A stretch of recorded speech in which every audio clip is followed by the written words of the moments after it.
இருக்கிற எங்க தளபதி ஒரு 20 இயர்ஸ் முன்னாடி போய் அப்ப இருந்த இளைய தளபதிக்கு ஒரு விஷயம் சொல்லணும்னா என்ன சொல்லுவாரு? நீ இப்போ வாழ்ந்துட்டு இருக்கிற வாழ்க்கையை திருப்பி கேட்பேன். 1990களில் எனக்கு போட்டியா ஒரு நடிகர் உருவானார். முதல்ல ஒரு போட்டியாளராக இருந்தாரு. போக போக அதுவே ஒரு சீரியஸான போட்டியாளராக மாறினார். அவர் வெற்றி மேல உள்ள பயத்துல நானும் வளர ஆரம்பிச்சேன். நான் போன இடத்துக்கெல்லாம் அவரும் வந்து நின்னாரு. நான் இந்த அளவுக்கு வளர்றதுக்கு காரணமா இருந்தாரு. அவரை தாண்டணுங்கிற முயற்சியில நானும் போட்டி போட்டுக்கிட்டே இருந்தேன். அந்த போட்டியாளர் உருவான வருடம் 1992.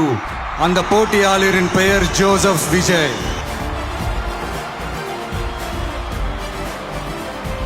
தளபதிக்கு அர்த்தம் தெரியும்ல, இந்த மன்னருக்கு கீழே அவங்க இருப்பாங்க. மக்களாகி நீங்க தான் மன்னருக்கு. நீங்க ஆணையிடுங்க, நான் செஞ்சுட்டு போறேன்.